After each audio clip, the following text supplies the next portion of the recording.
मंत्र पाठ।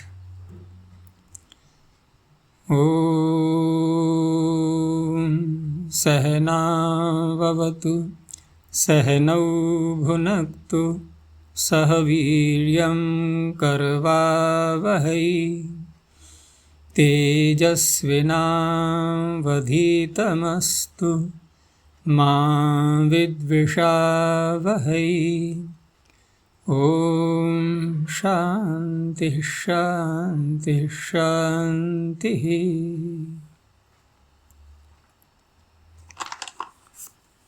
काशिका की 190वीं कक्षा।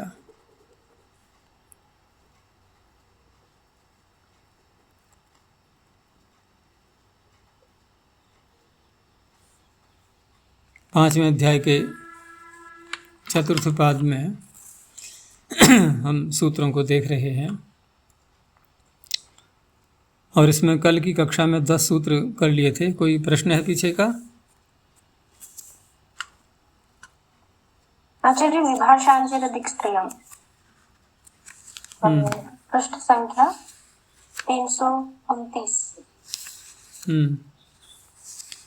इसमें आप जो समझा रहे थे कि दिग्ग्रहण करें, अलग अलग जो किया है पदकृत्य में अधिक स्त्रियां, दिग्ग्रहणम इति किम, स्त्री ग्रहणम इति किम, ये स्पष्ट नहीं है। अच्छा,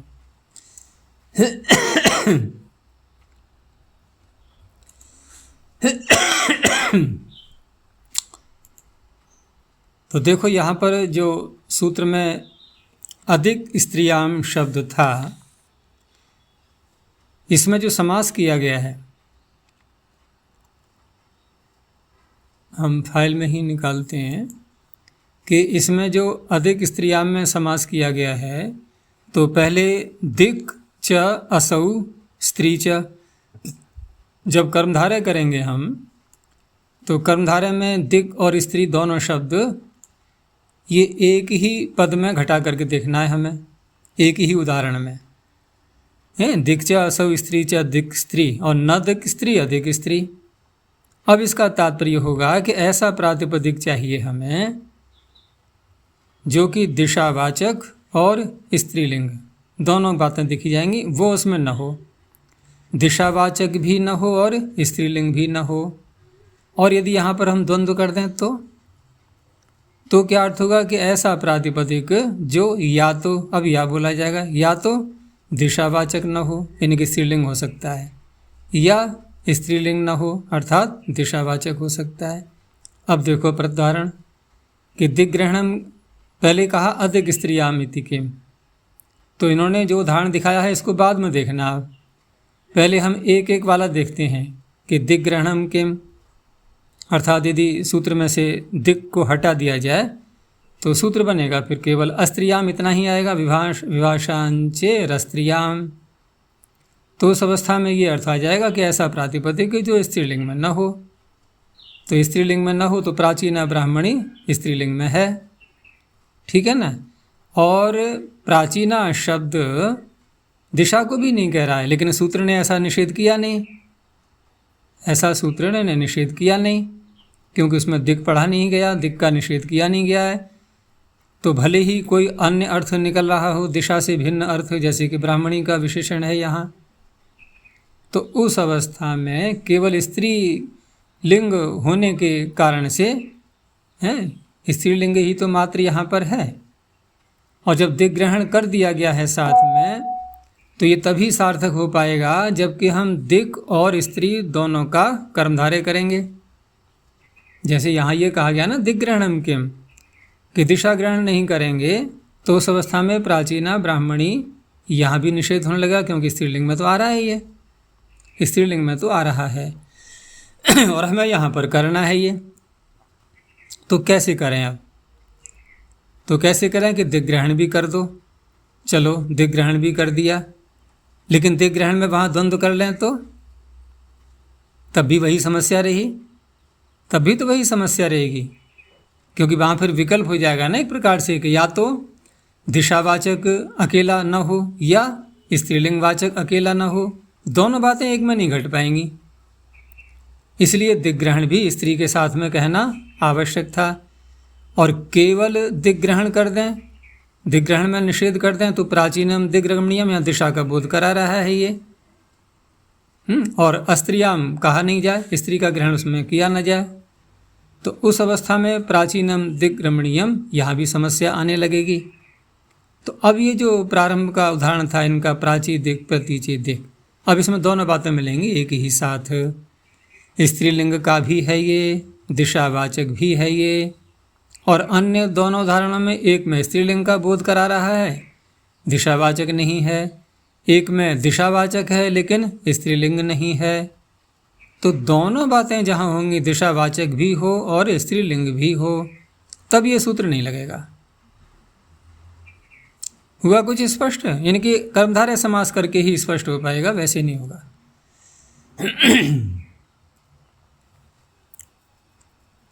और राजा जी जो तुम लोग पहले आपस में पहले विचार किया करो, अनमोल से मिलकर के विचार किया इस शब्द पर, पहले सोचा करो, ठीक है ना, बुद्धि दौड़ाया करो खूब, और फिर संघर्ष करते करते करते जब हार मान लो, ठीक है ना, परमात्मा कब करता है सहायता जो अपनी सारी शक्ति का प्रयोग कर लेते हैं तो सहायता दूसरों से हमें कब लेनी चाहिए कि अपना तो हमने पूरा प्रयास कर लिया और सफलता नहीं मिल पाई, तो ठीक है, सहायता लेने के अधिकारी हैं फिर, तो उससे बुद्धि बढ़ती है, विचार शक्ति बढ़ती है, और मंथन करते करते, क्योंकि बिना मंथन किए तो मक्खन भी नहीं निकलता ना फिर अगर मक्खन चाहिए तो मंथन तो मथनी चलानी पड़ेगी, तो बुद्धि रूपी मथनी को चलाया करो। हाँ, और क्या कह रहे? अब फिर चर्चा करके ही पूछूंगी चलो हाँ, चर्चा करनी चाहिए, बहुत आवश्यक होता है। उसमें न्याय दर्शन में तो आएगा विषय ही, जब पढ़ोगे तो वहाँ तो स्पष्ट लिखा हुआ है कि हमें अपने सहपाठियों से, गुरु भाइयों से पूछना चाहिए, जो भी हमारे साथ पढ़ने वाले हैं, यानी कि अन्यों से विचार अवश्य करना चाहिए, उससे हमारा तत्व ज्ञान बहुत विस्तार को प्राप्त हो जाता है फिर, और हमें एक बोलने की शैली भी आती है फिर, क्योंकि जब विचार करते हैं, चिंतन करते हैं, तो दूसरे के वाक्य को समझना, दूसरे ने कोई प्रश्न किया है उसको समझना, हमें कैसे उत्तर देना है वो समझना, हमें कैसे प्रश्न करना है वो समझना, एक दूसरे की भाषा को समझना, कौन कैसे बोलता है उन शैलियों को पकड़ना, क्योंकि संसार में अनेक प्रकार के लोग मिलेंगे, किसी की कोई शैली है बोलने की, किसी की कोई शैली है बोलने की, हैं, सभी से सामना करना होता है। जिसे आजकल हम एआई का बहुत प्रयोग करते हैं ना, तो इस मामले में अगर देखें तो एआई हमसे बहुत आगे है, कैसे भी उल्टा सीधा प्रश्न कर डालो, एआई को कोई समस्या नहीं है समझने में। देखा है ना करके कभी?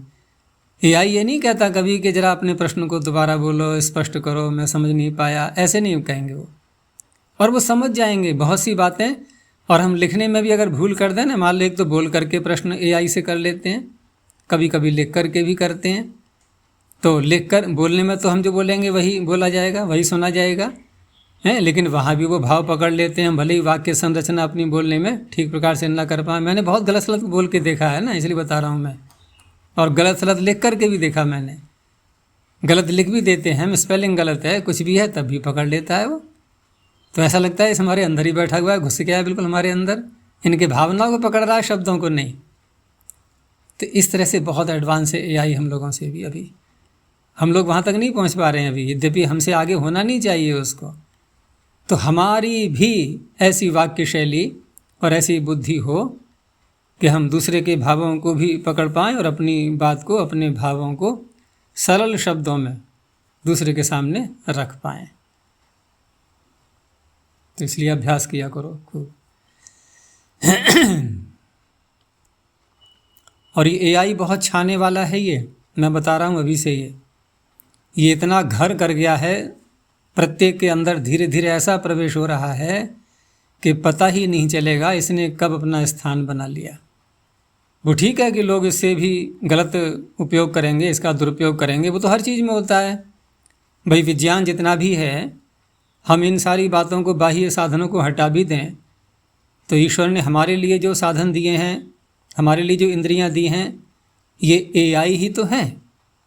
अरे ये भी तो विषय को पकड़ रही है ना बिना हमारे प्रयास के। भाई जीवात्मा तो अंदर बंद कमरे में चुपचाप बंकर में बैठा हुआ है, वो तो उसको तो कुछ भी नहीं पता ना बाहर क्या हो रहा है। तो सारा काम ये इंद्रियां ही तो कर रही हैं हमारा। तो इंद्रियां जीवात्मा से अधिक होशियार हो गई ना। वो अलग बात है कि सारा इकट्ठा कर करके दे उसी को रही हैं त्वदीयम वस्तु गोविंदम तुभ्यमेव समर्पये। सारा समर्पित उसी को कर रही हैं ये सारी इंद्रियां। लेकिन ये इंद्रियां हमारे निश्चिंत होते हुए भी, मान लो हम सो रहे हैं, अब ये विषय फिर बदल गया मेरा, क्या करूं। हम मान लो सो रहे हैं और सोते सोते ही हमारे मच्छर ने काटा या अन्य कोई ध्वनि हुई, कोई विस्फोट हुआ, तो बताओ यहाँ पर क्या मन ने इंद्रिय को प्रेरित किया कि इस विषय को ग्रहण करो? कि मच्छर ने काटा है, खटमल ने काटा है, किसी ने हाथ रखा है हमारे शरीर के ऊपर, कोई हमें हिला रहा है, या कोई बाहर का शब्द, तो कानों से कहा था कि शब्द से जुड़ जाओ, कहा था क्या मन ने? अरे मन तो सो रहा है ना अंदर सुषुप्ति में, मन को तो पता भी नहीं। यानी उल्टी गंगा बह रही है। अब एक गंगा कैसे बहती है कि आत्मा ने मन को प्रेरित किया। यही नियम होता है जागृत अवस्था में हम प्रायः करते हैं जो, और मन ने इंद्रियों को प्रेरित किया। अब क्या हुआ? इंद्रिय ने विषय ग्रहण किया, विषय ग्रहण करके मन को दिया, मन ने आत्मा को दिया। अब सुषुप्ति पे आ जाओ, यहाँ क्या हो रहा है? यहाँ तो बिल्कुल ही नए सिरे से उल्टी तरह से काम हुआ। इंद्रिय ने बिना प्रेरित किए मन के भी विषय को पकड़ लिया, फिर उस इंद्रिय ने मन को भी झकझोर दिया कि ले पकड़ इस विषय को, पहुंचा जीवात्मा तक। हमारा जो स्वामी अंदर सो रहा है वहाँ तक पहुँचाइए जल्दी से, नहीं तो खतरा पैदा हो गया है। ठीक है ना, बहुत बड़ा विस्फोट हो गया है, भागना पड़ेगा। तो इस तरह से इंद्रियों ने विषय लेकर के मन को भी जगाया, फिर मन ने आत्मा तक पहुँचाया, तब आत्मा सावधान हुआ। अब उधर से होगा उल्टा, वो तुरंत ही प्रेरित करेगा सबको और सावधान हो जाएंगे, सारा पूरा शरीर सक्रिय हो गया। तो ऐसा क्यों हो रहा है ये? तो उसमें योग में वहाँ बताया गया है व्यास के भाष्य में कि ये जो हमारी इंद्रियां परमात्मा ने बनाई हैं ना, ये कैसी हैं? सन्निधि मात्र से उपकार करने वाली, सन्निधि मात्रोपकारी। सन्निधि मात्र, केवल निकट आ जाना इनका, बस यही कारण बन रहा है उपकार करने का। ऐसा कोई सेवक देखा है समाज में जो अपने स्वामी का इतना ध्यान रखता हो? ये ऐसी हैं इंद्रियां। लेकिन क्या बात ये चल रही थी, इनका क्या दुरुपयोग नहीं करते हम लोग? इनका भी दुरुपयोग करते हैं। तो ऐसे ही एआई टेक्निक जो आ रही है सामने, इसका भी सदुपयोग भी होगा, दुरुपयोग भी होगा। तो ये तो हमारे हाथ में है ना कि हम कैसे प्रयोग करते हैं। तो इस तरह से ये धीरे धीरे इतना व्यापक हो जाएगा ये टेक्निक कि लोग लाभ उठाने वाले इससे लाभ भी उठाएंगे और हानि उठाने वाले, दुरुपयोग करने वाले वो भी करेंगे। वो सदा से होता चला आया है। चलो आगे देखते हैं।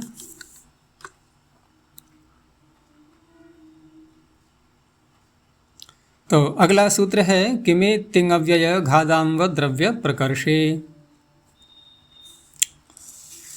इसमें जो शब्द दिए हैं किम और एत से एकारांत हो गया, और तिंग और अव्यय। तो तिंग से तिंगंत प्रत्यय आ जाएंगे और अव्यय अलग शब्द हो गए, और घ भी, ये भी संज्ञा है प्रत्ययों की। ठीक है ना। और पंचमी आगे आ रही है, तो किमे तिंगव्यय घात। आमु, ये आमु जो है ये प्रत्यय हो गया। और अद्रव्य प्रकर्षे, द्रव्य की प्रकर्षता न कही जा रही हो तब। तो किमः एकारांतात् तिङन्तात् अव्ययेभ्यश्च यो विहितः घः। अब घ प्रत्यय इन सब के ही आगे आना चाहिए, या तो किम के आगे हो, या एकारांत के आगे, या तिङन्त से, या अव्यय से। और तिङन्त से पीछे हमने सूत्र पढ़ ही लिया था, तिङश्च से भी प्रत्यय होते ही हैं। घ प्रत्यय यानी कि तरप और तमप। तो उस अवस्था में यह घ स किमे तिङव्यय घः, ये यहाँ पर समास दिखा रहे हैं इनका पूरा।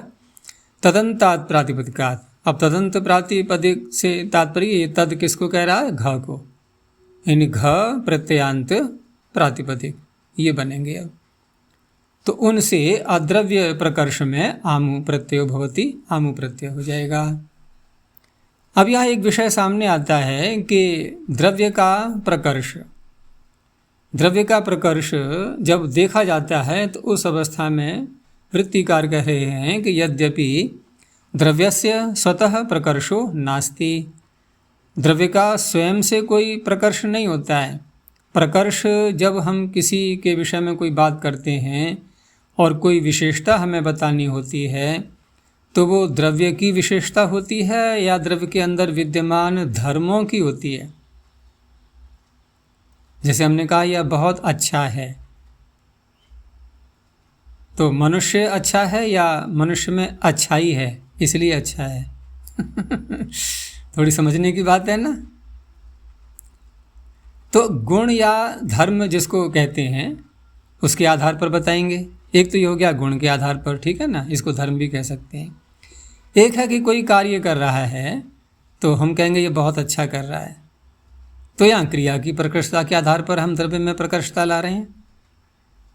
क्रिया के प्रकर्षत्व को द्रव्य में अध्यारोपित कर रहे हैं।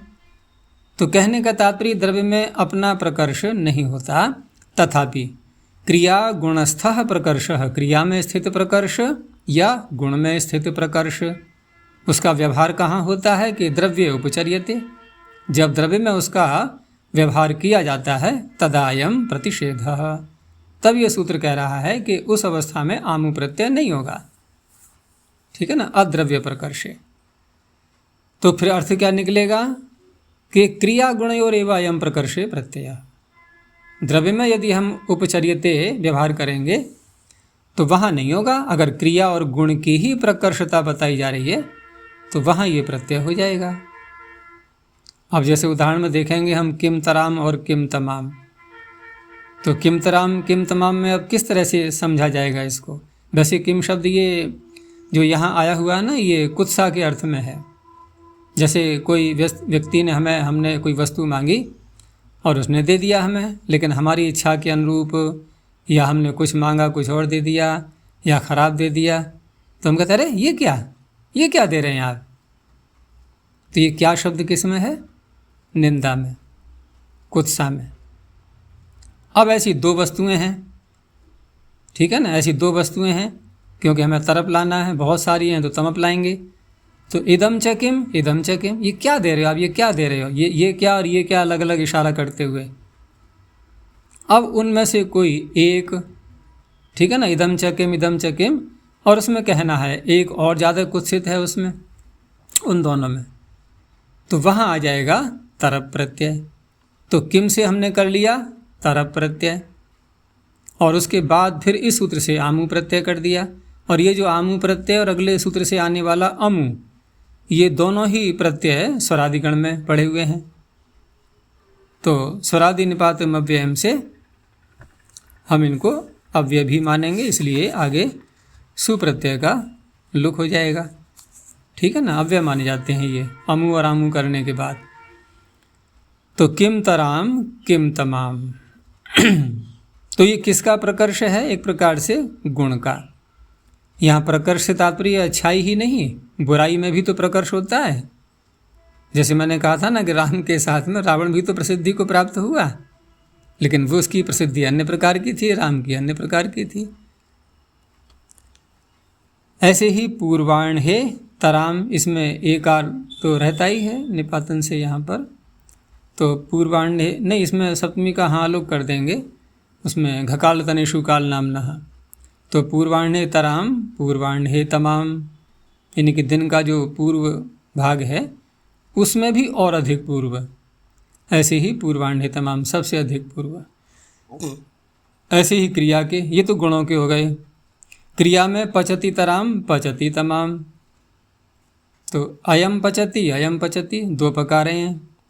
अयम अनयोः अतिशय न पचति, ये ज़्यादा अच्छा पकारा है, तो उस अवस्था में पचति तराम, बहुतों में से है तो पचति तमाम। उच्चैस्तराम उच्चैस्तमाम, अब कोई ऊंचा स्थान है लेकिन एक अधिक है उन दोनों ऊंचे स्थानों में से, तो वहाँ उच्चैस्तराम उच्चैस्तमाम ये बन जाएंगे। अब आगे इन्होंने जो दिया है प्रतिधारण कि अद्रव्य प्रकर्षेति किम, तो अब देखो यहाँ पर उच्च इस तरह ये पर्वत को कहा जा रहा है ये, और ये क्या है, एक तरह से ऊंचाई के रूप में है पिछला उदाहरण, और वहाँ पर्वत को ऊंचा बताया जा रहा है। भाई दो पर्वत हैं लेकिन एक उनमें से अधिक ऊंचा है, तो वहाँ ऊंचाई को हम पर्वत पर अध्यारोपित कर रहे हैं, उसमें उपचार कर रहे हैं। तो उस अवस्था में अब आमु नहीं होगा, तरप तो हो ही जाएगा। ऐसे ही उच्चैस्तमः, यही सारा अर्थ हमें आगे भी लेना है, लेकिन अमु प्रत्यय होता है छंद में, इसलिए कह दिया गया अमुच छंदसी। इन वेद में अमु तो होता ही है और पीछे से आमु हो रहा है, उसका निषेध नहीं कर रहे ये, तो आमु भी हो जाएगा। तो किमे तिंग अव्यय घाद अद्रव्य प्रकर्षे अमु प्रत्यय भवति छंदसी विषय चकाराद आमुच। अब यहाँ जो शब्द दिया है इन्होंने प्र, और प्र से बनाया तर प्रत्यय करके प्रतर, और उसके बाद में फिर अमु का अम जुड़ जाएगा, प्रतरम न आयु। ऐसे ही प्रतराम, प्रतराम नय, इसमें क्या दिया है इन्होंने, हाँ प्रतराम, वो अनुस्वार है ऊपर, तो प्रतराम नय, प्रतरम और प्रतराम ये यहाँ पर बन चुके हैं। और यहाँ तात्पर्य, यहाँ प्र केवल अकेला ही तो आ रहा है, तो प्र जो ये जितने भी उपसर्ग होते हैं ना, किसी न किसी धातु के अर्थ को अपने अंदर समाये हुए रहते हैं ये, तो ये प्रकर्ष अर्थ में ही है प्र शब्द यहाँ पर। और हमारी आयु जो है अधिक, अब आयु में प्रतरता हम क्या देखेंगे उसमें कि अधिक हो, ये तात्पर्य, अधिक से अधिक हमारी आयु बने। ऐसे ही प्रतराम नय, ये नय शब्द साथ में आ रहा है। अब वहाँ जहाँ भी वेद में आया हुआ है वहाँ किस तरह से अर्थ होगा, लेकिन फिर भी शब्द की सरलता की दृष्टि से अर्थ निकल ही रहा है कि हमें थोड़ा और आगे ले जाओ, और आगे ले जाओ। प्रतराम नय। स्वरादिषु अम आम इति पठ्यते, ये मैंने बताई था, तस्मात् तदन्तस्य अव्ययत्वम। तो अमु और आमु प्रत्यांत जितने भी शब्द हैं वो अव्यय कहलाते हैं। तो ये दो सूत्र अलग हो गए, ठीक है ना, इनका अलग विषय हो गया। और ये घ प्रत्यय करके ही दोनों प्रत्यय होते हैं, एक प्रत्यय पहले से, उसके बाद ये दूसरा, दोनों ही तद्धित के हैं। घ भी तो तद्धित में ही आ गया ना, तरप तमप, और ये भी तद्धित प्रत्यय तो तद्धितांत से तद्धित हो रहा है यहाँ पर। आगे अनुगादिनष्ठक, इसमें अनुगादिन शब्द पहले से ही बना बनाया पड़ा हुआ है ये, और अनुगादिन को हम अनेकों प्रकार से बना सकते हैं। जैसे हम नंदीग्रही से बनाएं तो उससे भी णिनी प्रत्यय करके बन जाएगा, अनुगदति इति अनुगादि। पहले किसी ने बोला और बाद में बोल, तो बाद में बोलने वाले बहुत से लोग होते हैं ना भाई, जो अधिक ज्ञानी हैं और प्रखर हैं बोलने में, वो तो शुरू में बोल देंगे, लेकिन बहुत से थोड़ा झेंपते हैं, तो अन्य कोई बोल रहा है उसके बाद फिर वो भी बोलने लगते हैं। कहीं रास्ते में देखो, कहीं झगड़ा किसी का हो जाए या कोई चोर पकड़ा जाए और किसी ने पकड़ लिया, अब वैसे तो साहस नहीं होता है चोर को पकड़ने का, लेकिन दूसरों ने पकड़ लिया तो एक आध थप्पड़ वो भी लगा देता है उसके, क्योंकि अब उसको खतरा तो है नहीं वो भी लगा लिया, और भी जो भी रास्ते में आ रहे हैं सब मारते चले जा रहे हैं उसको बेचारे को तो अनुगदति जो बाद में बोलता है, तो या तो हम नंदीग्रही से कर लें, अथवा आवश्यक अर्थ में भी कर सकते हैं, आवश्यका धमर्णयोर णिनि ही, और ताच्छील्य में भी होता है, ठीक है ना। या फिर किसी से नहीं करना है तो इसी सूत्र से कर लो, निपातन मान लो, कोई आपत्ति नहीं है। तो अनुगदति इति अनुगादि, अर्थ उसी प्रकार से करेंगे। अनुगादिन शब्दात् स्वार्थी ठक प्रत्यय होती। अब ये सूत्र कोई नया काम नहीं कर रहा है, जो शब्द का अर्थ है वही रहेगा, लेकिन ठक प्रत्यय उसमें और जोड़ दिया गया, इन्हीं प्रत्यय के साथ साथ ठक और जुड़ गया है। तो आनुगादिकः आदि यश को वृद्धि हो गई और वो कहाँ गया, इन कहाँ गया, वो चला जाएगा, टी भाग का लोप हो जाएगा ना फिर भ संज्ञा होने से। आगे णचः स्त्रियाम आए। ये पीछे भी ये सूत्र णचः स्त्रियाम में और आगे वाला भी अणिनृणः, ये पीछे भी आए, क्योंकि ये जो सूत्र है ना ये अकेले लगते नहीं, इनके साथ में एक और जो है पहले लग चुका होता है। तो हम उनको लगाएंगे पीछे वालों को, जैसे कर्म व्यतिहारे णच स्त्रियाम लगाएंगे तो इसको लगाना पड़ेगा। ऐसे ही अभिविधौ भाव इनुण ये लगाएंगे तो अणिनुणः को लगाना पड़ेगा। और तो दोनों का संबंध है परस्पर। तो णचः स्त्रियाम आए, कर्म व्यतिहारे णच स्त्रियाम, इसलिए प्रारंभ में ही बता दिया। इति णज विहितः, इससे पहले हम णच कर लेंगे तीसरे अध्याय के सूत्र से।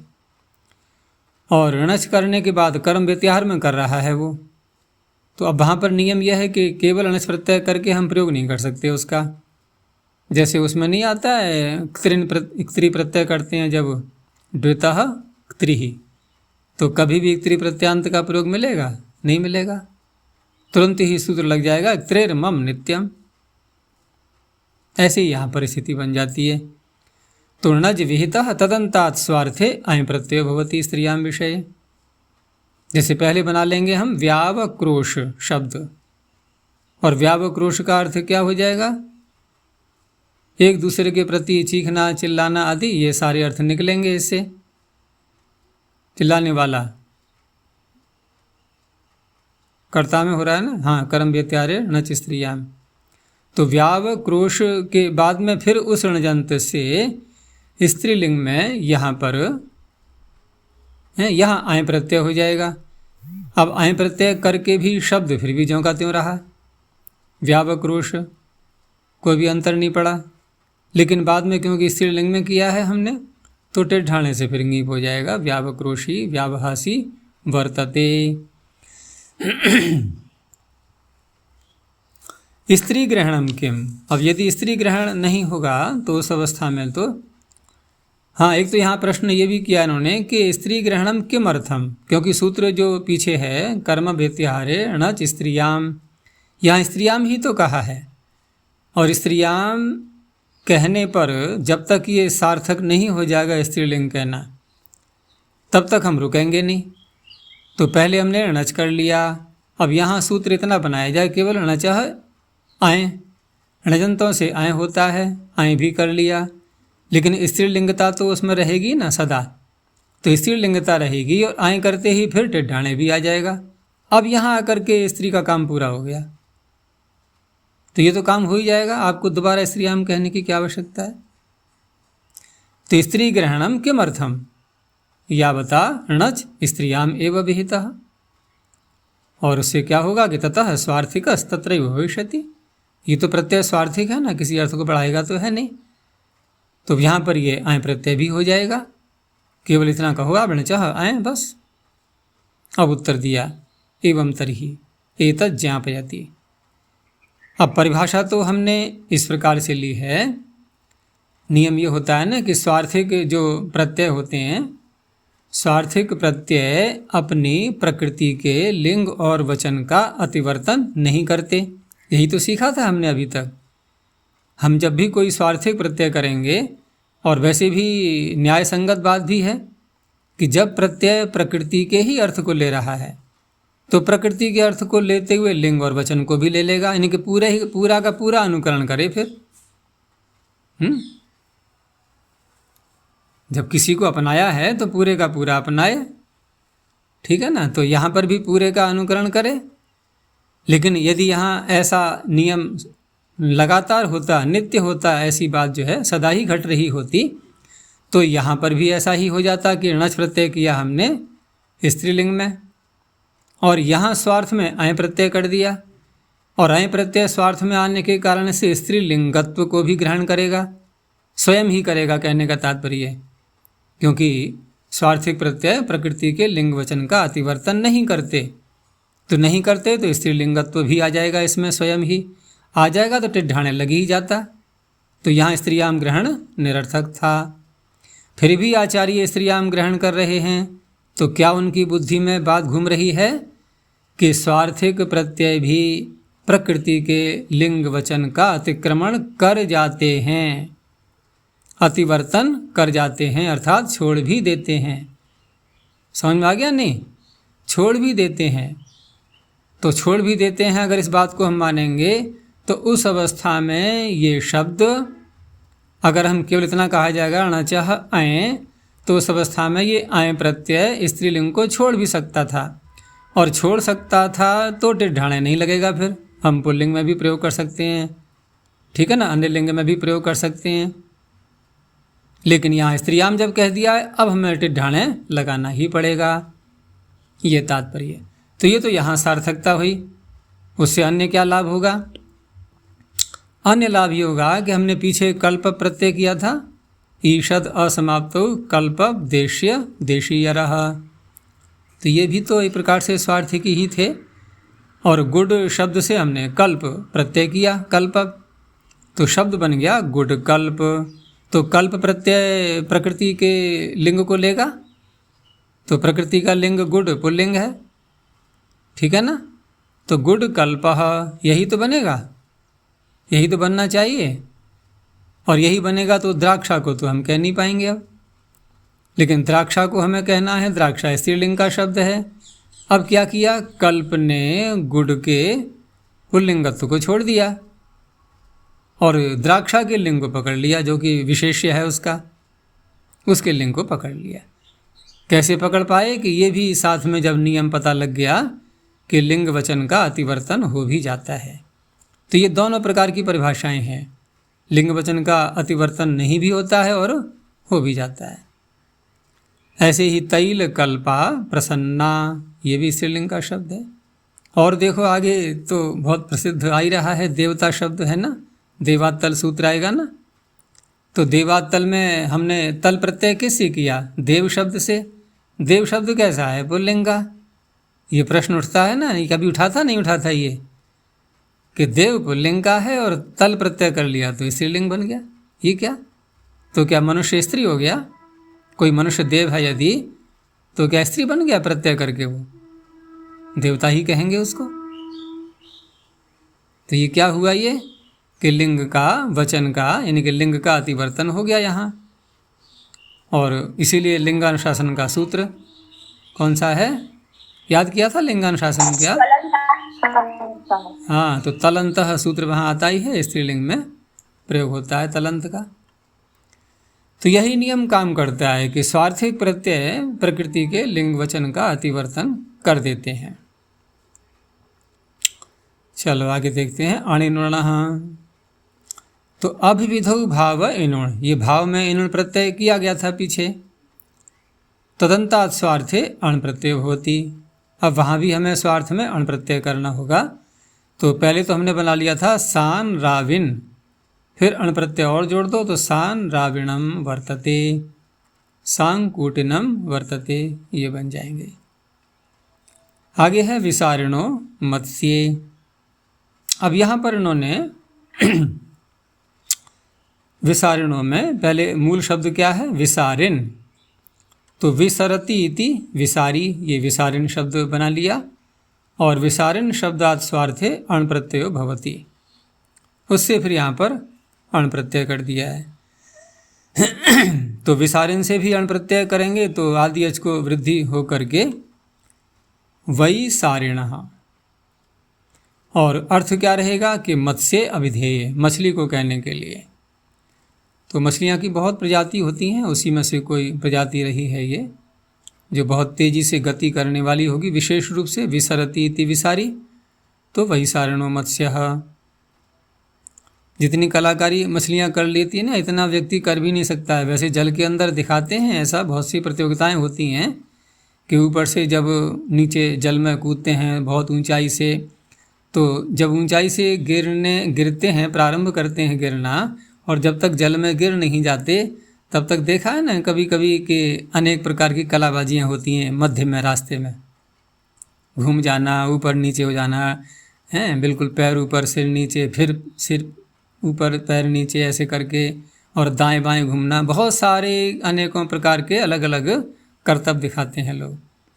और मछली ये सारे काम जल के अंदर ही कर लेती है।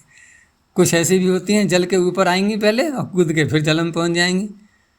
तो इन्हीं को देख देख के फिर लोग सीखते हैं। तो बहुत प्रकार की कलाकारियाँ करती हैं मछलियाँ।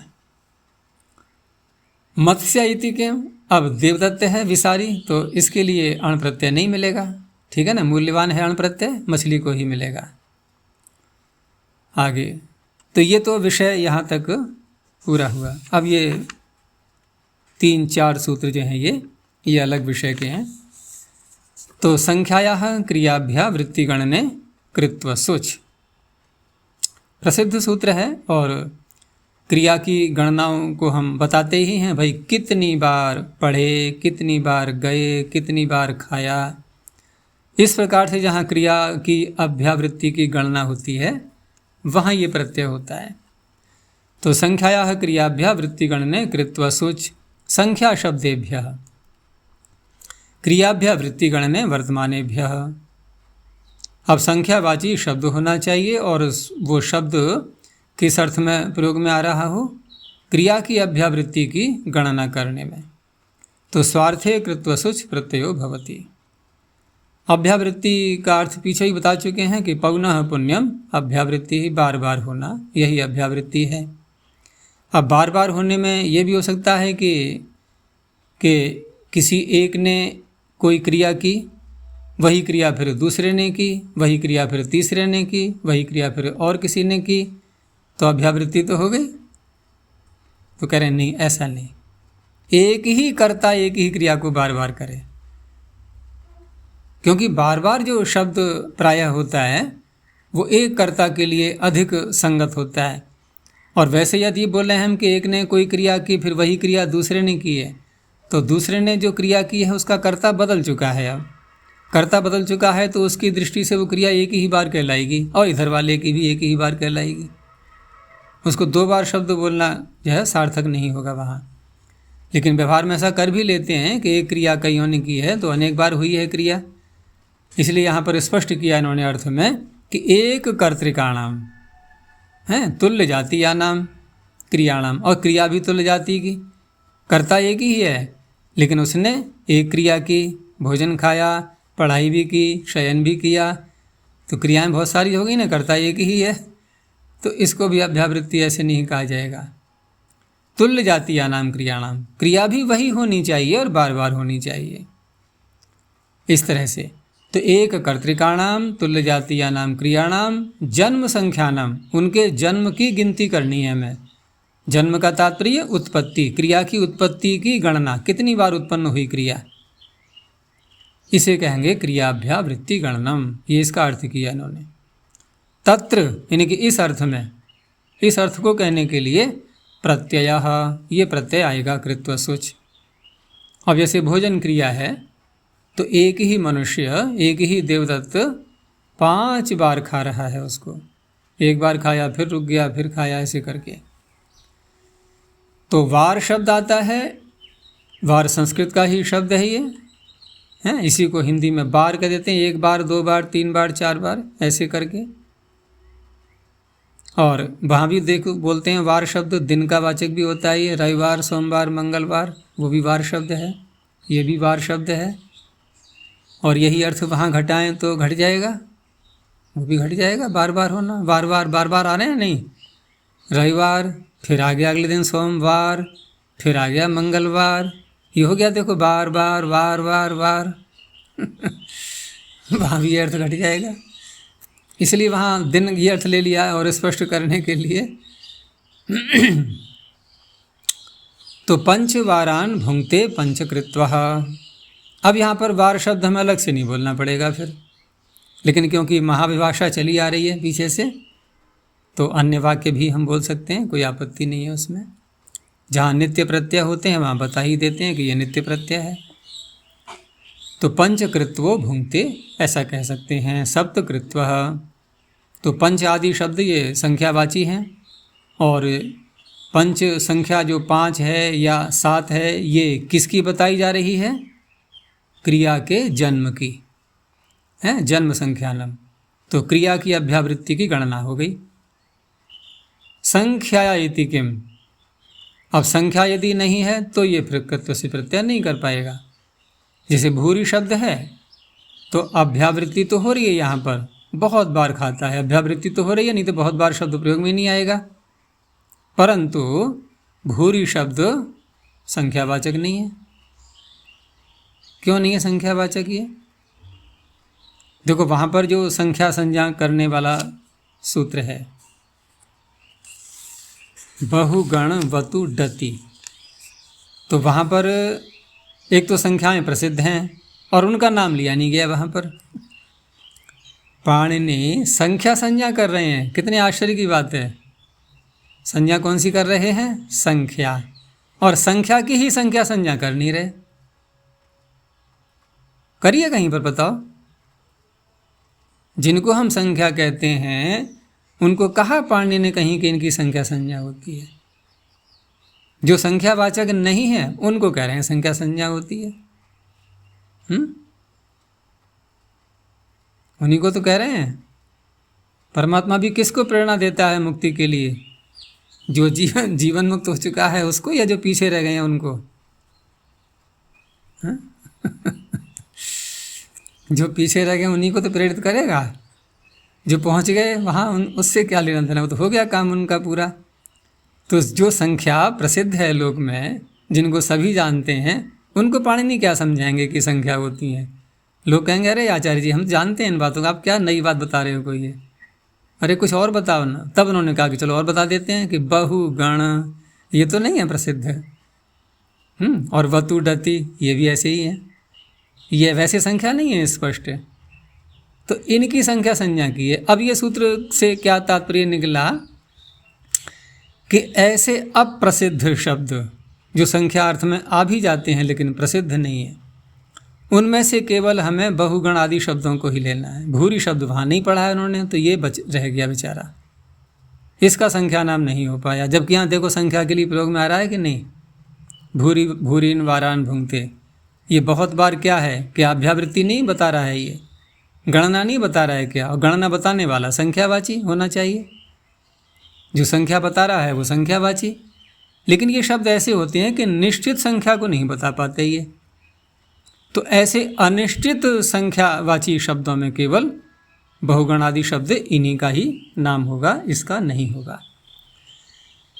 तो इसलिए यहाँ संख्या नाम न होने से इस सूत्र ने कृत्वसुच प्रत्यय नहीं किया। अन्य सारी शर्तें घट रही हैं, अभ्यावृत्ति भी हो रही है, तो भूरीन वारान भुंगते, और द्वितीय व्यक्ति तो रहनी ही है यहाँ पर, क्योंकि कालाध्वन और अत्यंत संयोग आता है ना सूत्र, अत्यंत संयोग होने के कारण से।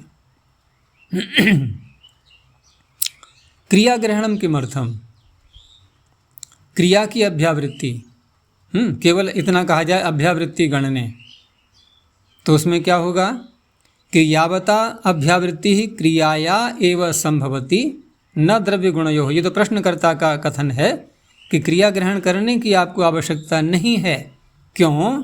क्योंकि अभ्यावृत्ति द्रव्य की या गुण की तो होती नहीं, और तीन ही प्रकार के शब्द होते हैं, या तो क्रियावाचक या द्रव्यवाचक या गुणवाचक, और द्रव्य और गुण की आवृत्ति होती नहीं कि देवदत्त, फिर दूसरा देवदत्त, फिर तीसरा देवदत्त, ऐसे हो जाएगा क्या? ये कोई रावण तो है नहीं कि जो 10 सिर हो जाएंगे उसके। रावण के 10 सिर दिखाते हैं ना, उसका अलग तात्पर्य है। तो द्रव्य की भी आवृत्ति नहीं होती, गुण की भी आवृत्ति नहीं होती, जो धर्म जिसके अंदर है वो रहेगा। तो इसलिए क्रिया की ही होनी है, तो आपको क्रिया ग्रहण करने की आवश्यकता नहीं थी। तो मानते हैं उनकी बात को, भाई आपका प्रश्न सही है, और स्वीकार कर लिया उन्होंने कि वास्तव में यहाँ क्रिया शब्द नहीं आना चाहिए। तो फिर क्यों कहा है? कहा उत्तरार्थम ग्रहणम, आगे पड़ेगी इसकी आवश्यकता। आगे क्यों पड़ेगी? कि देखो सूत्र आएगा एकस्य सकृत्य। अब एक शब्द यहाँ पढ़ा और यहाँ क्रिया शब्द को न पढ़ा जाए तो क्या अर्थ होगा? आवृत्ति को ही पढ़ा जाए तो एक में आवृत्ति हो जाती है क्या? एक बार खाता है, आवृत्ति हो गई? नहीं होगी। तो फिर कैसे प्रत्यय हो? तो इसलिए वहाँ पर क्रिया शब्द जो यहाँ पड़ा है ये आगे पहुँच जाएगा। तो आगे पहुँच जाएगा तो उस अवस्था में एक शब्द भी कह तो क्रिया को ही रहा है, आवृत्ति भले ही न हो लेकिन क्रिया को तो कह रहा है।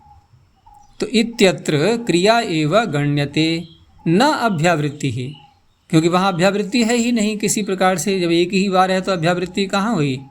अभ्यावृत्ति में कम से कम दूसरी बार तो हो, 2 बार तो हो, कम से कम, अधिक तो कितना भी हो सकता है। तो एक में ऐसा संभव नहीं है, असंभवात। तो उस अवस्था में एक शब्द क्रिया को तो कह रहा है, अभ्यावृत्ति नहीं हो रही है, तो यहाँ की क्रिया ग्रहण करने से वहाँ लाभ हो गया, और वहाँ क्रिया को कहने के कारण से सकृत शब्द बन जाएगा। अभ्यावृत्ति ग्रहणम किम। अब केवल क्रिया यदि कहा जाए सूत्र में कि संख्यायाः क्रियागणने हैं, अभ्यावृत्ति शब्द यदि न कहा जाए तो उस अवस्था में क्या होगा? क्रिया मात्र गणने मा भूत। जैसे पाक शब्द हमने भाव में बना लिया, क्रिया अर्थ को भाव माने क्रिया, तो 1 पाक, 2 पाक, 3 पाक, 5 पाक हो गए, ठीक है ना, 5 पाक हो गए। लेकिन 1 पाक किसी और वस्तु का, जैसे रसोई में बहुत सारी चीज़ें बना ली गई, ये कितने पकवान बने हैं कि 5 पाक बने हैं, 5 पचन क्रियाएं हुई हैं अलग अलग, चावल बने, दाल बनी, रोटी बनी, अलग अलग। लेकिन क्या एक क्रिया की अभ्यावृत्ति हुई है? एक ही वस्तु की, एक ही पदार्थ में, एक ही साधन में? ऐसा नहीं है।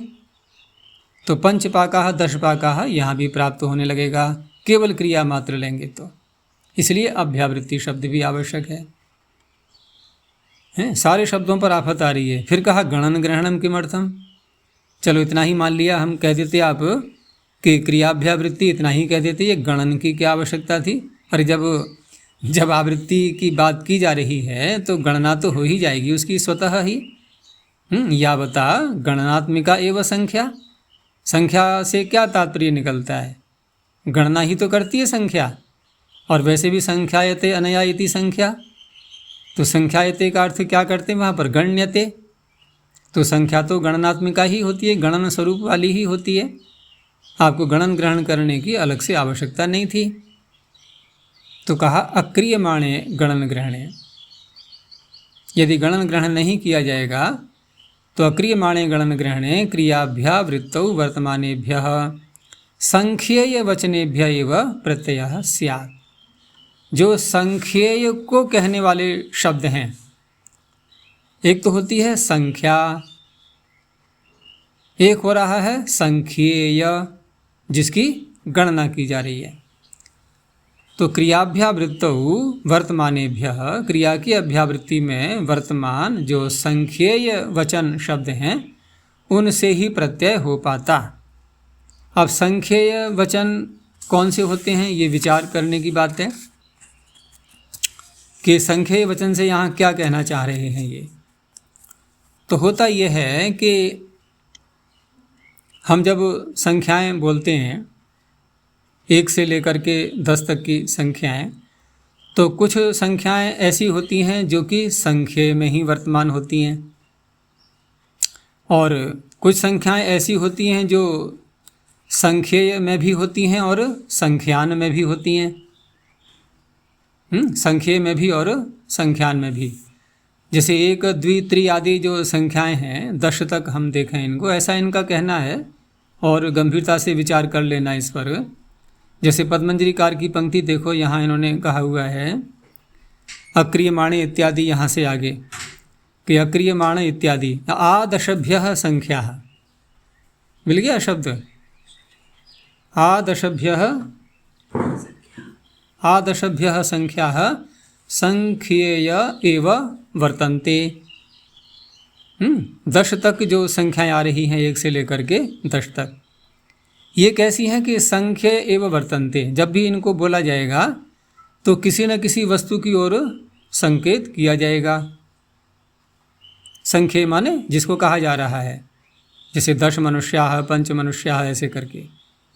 और अतः परम, इसके आगे की जो हैं संख्याएं, वो संख्याने संख्येय च, वहाँ फिर उनके लिए संख्यान के रूप में भी ले सकते हैं। मात्र संख्या, किसी और को कह नहीं रहे हैं, वो मात्र संख्या, और किसी को कहा जा रहा है तो संख्येय अर्थ भी निकलता है उससे।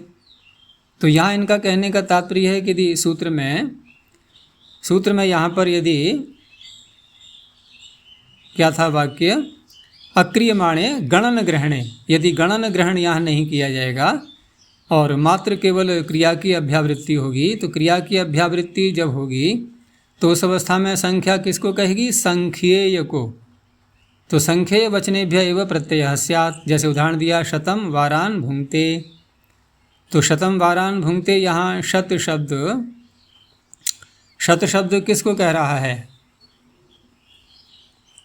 शत शब्द किसको कह रहा है?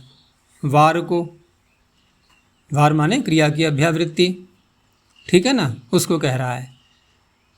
और वार शब्द को कह रहा है, यानी क्रिया की अभ्यावृत्ति को कह रहा है, तो ये संख्या में ही तो पहुंच गया। अब ये शब्द शत शब्द 100 संख्या को नहीं कह रहा है, किसको कह रहा है? 100 बार क्रिया का होना, इसको बोल रहा है। तो वहाँ शतकृत्वः बन गया। अब एक दूसरा उदाहरण दिया, यह न स्यात् शतम वाराणाम भुंक्ते। अब यहाँ थोड़ा समझ में आएगा इस उदाहरण को देख करके। यहाँ क्या कहना चाह रहे हैं ये, कि क्रिया की अभ्यावृत्ति जो हुई है उनको तो वार शब्द से बोल दिया, वाराणाम शतम ऐसे बोला गया है। ये पहले क्या था? शतम वारान, ये दोनों समानाधिकरण है ना। शतम में भी द्वितीय व्यक्ति है और वारान में भी द्वितीय व्यक्ति है। अब ये मत पूछना कि शतम में एक वचन क्यों है, वारान में बहुवचन क्यों है, फिर यह पूछना है पूछना है? नहीं पूछना तो हम पूछेंगे फिर, क्यों है ये? देखो, शत शब्द या उसके आगे की संख्याएं ये सदा एक वचन में आती हैं, ये नियम है। जैसे विंशति से आगे की संख्याएं स्त्रीलिंग में आती हैं सदा और एक वचन में, और उससे पीछे की संख्याएं सदा बहुवचन में आती हैं और सभी लिंगों में, पंच से लेकर के। बताया था ना मैं, कई बार ये बातें हो चुकी हैं। पंच से लेकर के, देखो, एक से लेकर के चतुर तक सारे लिंग, ठीक है ना, सभी लिंगों में आएंगे अलग अलग। वचन उनके अनुसार होंगे, जैसे एक से एक वचन, द्वि से केवल द्विवचन, चतुर से बहुवचन केवल। अब हम आ गए नवदशन तक, नहीं यहाँ तक चतुर तक ये हो गया। अब पंचन से प्रारंभ किया, तो पंचन से लेकर के नवदशन तक ये तीनों लिंगों में एक जैसे रहते हैं शब्द, लिंग का भेद इनमें नहीं होगा, और वचन सदा बहुवचन आएगा। अब विंशति से आ जाओ, तो विंशति से लेकर के नवनवति तक ये संख्याएं कैसी हैं? सारी स्त्रीलिंग की और सदा एक वचन। हो गया। अब आगे आया, जैसे विंशति के आगे सुप्रत्यय लाएंगे हम, ठीक है ना, जस नहीं लाएंगे। अब आ गया शत से लेकर के आगे की संख्याएं, इनके लिए कहा कि नपुंसक लिंग सदा, पहली बात। दूसरा एक वचन सदा। अब शतम हमने बोला तो 100 अर्थ है, कोई कहेगा ना एक वचन कैसे? अगर हमने द्विवचन प्रयोग किया तो इसका अर्थ 200 होगा, 2 सैकड़ा। आगे फिर बहुवचन में 2 से अधिक सैकड़े, तो ये तो अलग बात होगी। अब जैसे यहाँ पर शतम वारान शब्द है ये, तो वारान तो बहुवचन होना ही है, लेकिन शतम शब्द उसका विशेषण होता हुआ भी नपुंसक लिंगत्व को भी नहीं छोड़ा उसने, जबकि वारान तो पुल्लिंग है, और वारान के बहुवचन को भी नहीं पकड़ा उसने। वो तो अपने में मस्त है, बस केवल एक वचन और नपुंसक लिंग। लेकिन विभक्ति तो ला ही सकते हैं ना, विभक्ति में कोई अंतर नहीं, विभक्ति का बंधन नहीं है, तो विभक्ति तो द्वितीया ही कहलाएगी। तो शतम वारान भुंक्ते शतकृत्वः ये बन गया। अब यहाँ जो वाराणाम शतम वाला जो उदाहरण आ रहा है ये, इसमें शत संख्या किसको कह रही है? यानी कि शत संख्या अपने को ही कह रही है, संख्यान कर रही है। ये किसका? वार का। वाराणाम शतम, ये क्रिया की अभ्यावृत्ति को नहीं कह रही है। जो वार हुए हैं वो 100 हैं, वार किसके हुए हैं इसके कोई लेना देना नहीं है इसको। और वहाँ शतम वारान भुंक्ते में, क्योंकि भुंक्ते के कारण से ही तो यहाँ द्वितीय व्यक्ति आ पाई थी। क्रिया के साथ में जब निरंतरता रही तो द्वितीय व्यक्ति होने के लिए कालाध्वनो रत्यंत संयोगे हैं, कालवाची शब्दों में या मार्गवाची शब्दों में, यहाँ तो उससे करेंगे। हाँ, ये तो कर्म बन ही जाएगा उसका, कर्म ही बन जाएगा ये, क्रिया के विशेषण के रूप में आकर के, क्रिया के विशेषण के रूप में आकर के बनेगा ये। यानी भोजन क्रिया जो हो रही है उसका विशेषण है ये शतम वारान, और विशेषण क्रिया के सदा नपुंसक उसमें द्वितीय व्यक्ति में आते हैं। लिंगों में तो कहीं कहीं अतिक्रमण हो जाता है, जैसे वार शब्द ये पुल्लिंग में ही आता है सदा, इसलिए इसका नहीं बदल पाएगा। लेकिन वाराणाम शतम यहाँ पर जैसे कहा गया है ये, तो उस अवस्था में पीछे जो कहा था ना कि संख्ये वचनेभ्य एवं प्रत्यय स्यात्, तो संख्ये वचन शतम वारान भुंक्ते यहाँ हो गया। लेकिन ये संख्ये वचन नहीं है, ये संख्यान को कह रहा है शत शब्द। तो यदि हम सूत्र में गणन ग्रहण नहीं करेंगे तो उस अवस्था में ये सूत्र यहाँ प्रत्यय नहीं होगा, ठीक है ना। शतम वाराणाम भुंक्ते यहाँ नहीं हो पाएगा। और जबकि करना हमें यहाँ भी है, क्योंकि न ही अत्र अभ्यावृत्तौ शत शब्द, यहाँ शत शब्द अभ्यावृत्ति को नहीं कह रहा है। किसको कह रहा है? वारों की गिनती कर रहा है, कितनी बार हुआ है बस, संख्यान मात्र वृत्तित्वात्। और ऐसे बहुत से प्रयोग मिलते हैं जहाँ पर शत सहस्र आदि जो शब्द आते हैं और आगे के शब्द में हम षष्ठी व्यक्ति लगाते हैं फिर वहाँ पर। जैसे 100 मनुष्य हमें कहना है तो शतम मनुष्याः ये भी कह सकते हैं, और मनुष्याणाम शतम ये भी कह सकते हैं। यानी मनुष्यों का 100पना, मनुष्यों का 100 होना, तो वहाँ केवल संख्यान में ही आ रहा है। अब ये शब्द अपने लिए स्वयं को ही कह रहा है, उसका विशेषण नहीं बन रहा है ये। मनुष्याणाम शतम का अर्थ क्या हुआ? शब्दों में व्यक्त करो, क्या अर्थ हुआ? मनुष्यों का सैकड़ा, मनुष्यों का 100। तो ये 100 शब्द यहाँ किसको कह रहा है? संख्या 100 को ही कह रहा है। बस आ गया समझ में? अब बस यही तात्पर्य है। तो गणन ग्रहण करने से क्या होगा कि संख्येय और संख्यान दोनों ही स्थितियों में ये सूत्र प्रत्यय कर सकता है क्योंकि गणना किसी न किसी की तो हो ही रही है, गणना किसी न किसी की तो हो ही रही है, चाहे क्रिया की अभ्यावृत्ति की हो और चाहे वार शब्द की ही हो। स्वयं वार शब्द की जो हो रही है यहाँ पर, ये क्रिया थोड़ी है, वार कोई वार क्रिया नहीं है, यहाँ वार में ही संख्यान शब्द आ रहा है ये, और पीछे वाले में भुंक्ते का बना विशेषण, ये अंतर है दोनों में। तो न ही अत्र अभ्यावृत्तौ शत शब्दः संख्यान मात्र वृत्तित्वात्, संख्यान मात्र में ही व्यवहार हो रहा है यहाँ शत शब्द का। और गणन ग्रहणात् तु सर्वत्र सिद्धम भवति। अब गणन ग्रहण को इन्होंने व्यापक बना लिया कि क्रिया की अभ्यावृत्ति का भी गणन और केवल मात्र गणन, ठीक है ना, वो चाहे किसी का भी हो। यह है इसका पूरा तात्पर्य।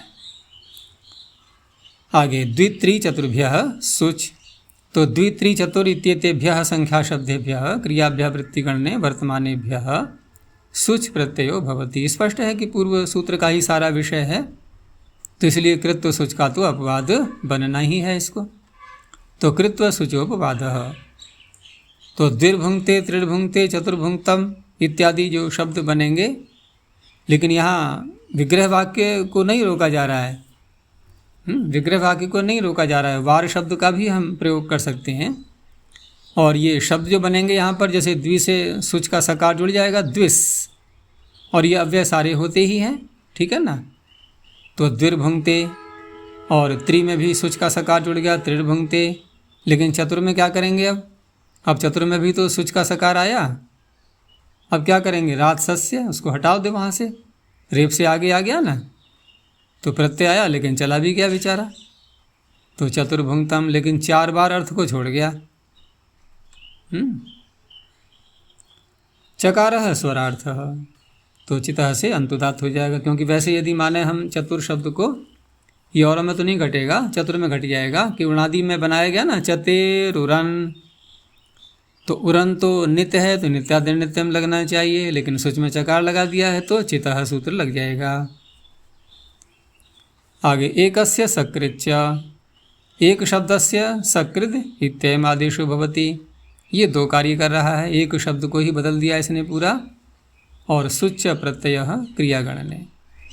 कृत्व शुचोपवाद, यहाँ क्रिया गणन बोला है, अभ्यावृत्ति को हटा दिया क्योंकि संभव नहीं है ना एक शब्द के साथ में। ये भी कृत्व शुच का अपवाद बनेगा। अभ्यावृत्तिस्तु यह न संभवती, ठीक है। तो एक के स्थान पर सकृत और शुच हम प्रत्यय भी ले आए, तो सकृत और शुच का सकार। अब भी हटाएंगे क्या राजसस्य से? अब किससे हटाएंगे? संयुगांत से लोपः, संयुगांत आ गया ना। आगे सकृत अधीते। आगे कहा एकः पाकः इत्यत्र न भवति। अब एक पाक, तो आवृत्ति तो यहाँ ले नहीं रहे, तो यहाँ भी प्राप्त होने लगा, ठीक है ना। क्रिया है ना कौन? पाक। और गणना भी कर ली हमने, कितनी बार? एक पाक हुआ है, तो सकृत पाकः कहना चाहिए, तो का नहीं, अनभिधानात्। सकृत शब्द यहाँ पर इस अर्थ को नहीं कह पाता अनभिधान होने से। तो इस तरह से ये 3 सूत्र ये हो गए। आगे फिर उन्होंने एक अन्य प्रत्यय किया है, लेकिन शब्द बदल गया है अब। तो विभाषा बहुर्धा विप्रकृष्ट काले, यद्यपि बहु भी संख्यावाची ही है, बहु शब्द भी संख्यावाची ही है, तो कृत्य शुच का ये भी बनेगा अपवाद, क्योंकि बहु की तो संख्या की है, संख्या संज्ञा की है पाणिनि ने। तो बहु शब्दात् क्रियाभ्यावृत्ति गणने वर्तमानात् विभाषा धा प्रत्ययो भवति। कृत्व शुचोपवादः, इसलिए पक्ष में वो भी हो जाएगा, पक्षे सोपि भवति।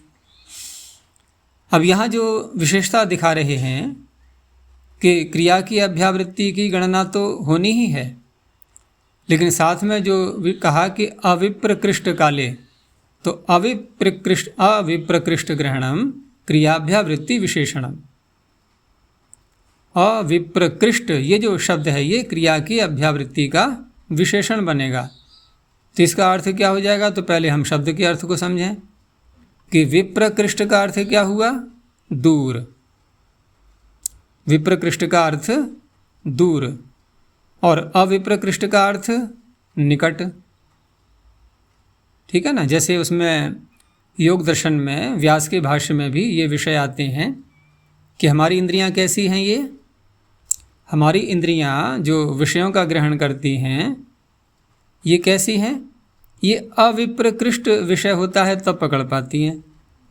दूर के विषय को आँख नहीं देख पाएगी, दूर के शब्द को कान नहीं सुन पाएंगे, और बल्कि कुछ तो ऐसी हैं कि जितनी दूर आँख विषय ग्रहण कर लेती है, जितनी दूर से हम शब्द भी सुन लेते हैं, इतनी दूर से क्या रसना रस को ले लेगी? एक बार प्रयास करना, चम्मच ले करके ऐसे दूर रखना, ठीक है ना। देखना कुछ स्वाद आया कि नहीं आया। नहीं आया थोड़ा और पास में लाना, ठीक है ना। अब भी नहीं आया तो और पास में लाना।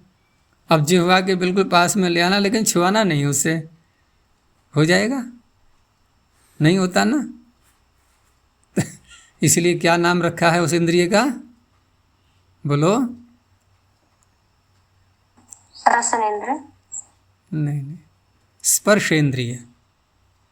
स्पर्श करोगे तब ग्रहण करेगी, नहीं तो नहीं करेगी। देखो नाम में भी सार्थकता होती है। हमने रसनेंद्रिय कहा तो रस को ग्रहण करती है, मान लिया। षड रस होते हैं, ठीक है, लेकिन रसों को ग्रहण कर कब पाती है? तो कहते हैं स्पर्श करने पर, तो स्पर्शेंद्रिय हो गई। अच्छा और बताएं, त्वग इंद्रिय नहीं है क्या? ये त्वग इंद्रिय नहीं है क्या? क्या स्पर्श जिसको हम रसनेंद्रिय कह रहे हैं, इस रसनेंद्रिय में हमने क्या किया है? क्या त्वचा नहीं है वहाँ पर? है। तो देखो सारी इंद्रियों में ये बात घट जाएगी। श्रोत्रेंद्रिय में भी त्वचा है नहीं है? नेत्रेंद्रिय में भी त्वचा है, घ्राणेंद्रिय में भी त्वचा है। तो ये त्वचा त्वग इंद्रिय क्या है धातु? त्वच।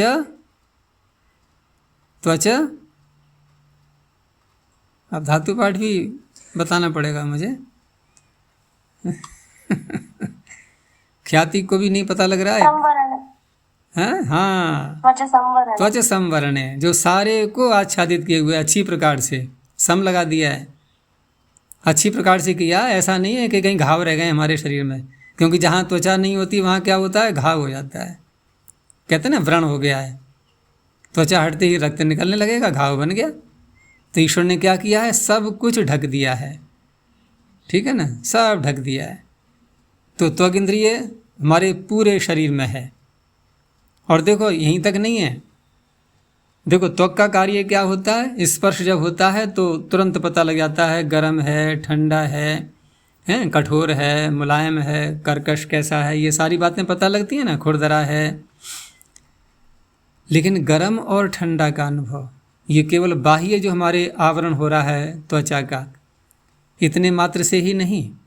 हम जब कोई गर्म वस्तु खाते हैं तो यहाँ अंदर जा कर के आमाशय में गरम गरम लगता है कि नहीं, इसका अर्थ है त्वचा तो अंदर भी है, केवल बाहर से ही आवरण नहीं, अंदर भी है। वहाँ भी पता लगता है कि ठंडा ठंडा खाया है, गरम गरम खाया है, हैं, कि ठंडा ठंडा लग रहा है। कभी कभी ठंड लगती है तो कहते हैं गरम गरम पानी पी लो या चाय पी लो। आजकल चाय पियेंगे, पहले पानी पीते थे, कि गरम गरम चाय पी लो, ठंड लग रही है। तो ठंड तो लग रही है, ठीक है, अंदर तक ठंड पहुंची हुई है, तो वहाँ भी देखो लाभ पहुंचाती है वो। तो कहने का तात्पर्य त्वक इंद्रिय बहुत व्यापक है शरीर के अंदर, इसीलिए त्वच संवरण, और वो त्वक इंद्रिय रसना में भी है।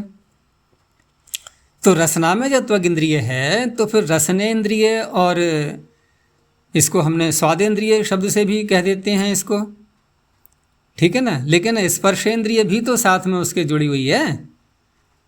तो त्वक इंद्रिय में, इसमें रसनेन्द्रिय में जब तक हम स्पर्श नहीं कराएंगे तब तक विषय ग्रहण नहीं करती है ये।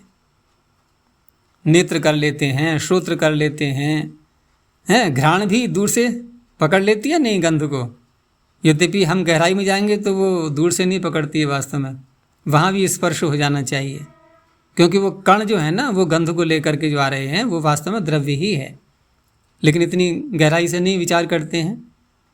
तो इस तरह से ये सारी इंद्रियां, भले ही हम श्रोत्र और आँख को ले लें कि दूर से विषय ग्रहण कर रही हैं ये, परंतु वहाँ भी एक सीमा है ना, कहाँ तक दूरी होगी। लेकिन जब योगी साधना करता है और कुछ सफलताएं उसको दिखाई दे रही होती हैं, तो वहाँ पर फिर विप्रकृष्ट विषयों को भी पकड़ता है। वो बात ये चल रही थी अभी, विप्रकृष्ट विषयों का भी ग्रहण करता है इंद्रियों से। अब वो सीमाएं सारी सब हट जाती हैं, बंधन छूट जाते हैं उसके। तो विप्रकृष्ट का अर्थ हो गया दूर, अविप्रकृष्ट का अर्थ हो गया निकट। तो सूत्रकार कह रहे हैं कि अविप्रकृष्ट काले, ऐसा नहीं है कि कोई कार्य हमने आज किया फिर कल किया या महीने बाद किया और देखो हो गई, देखो अभ्यावृत्ति, ठीक है ना। आज 4 बजे उठे, अब 10 दिन बाद फिर उठेंगे, 10 दिन बाद फिर उठेंगे, देखो हो रही है नहीं अभ्यावृत्ति। कहेंगे नहीं,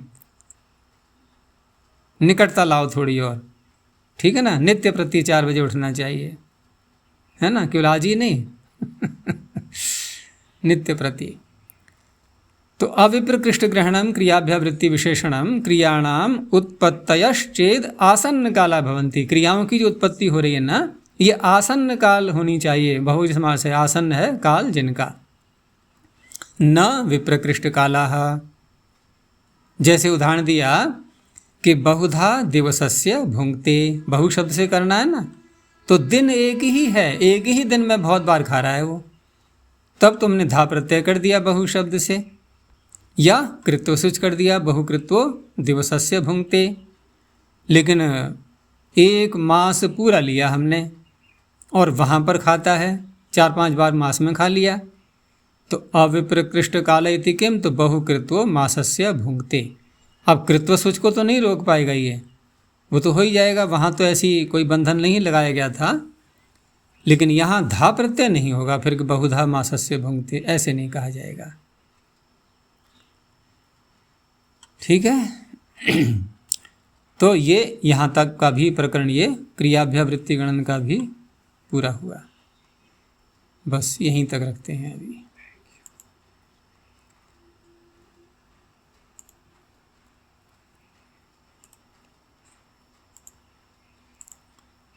प्रणव ध्वनि। ओ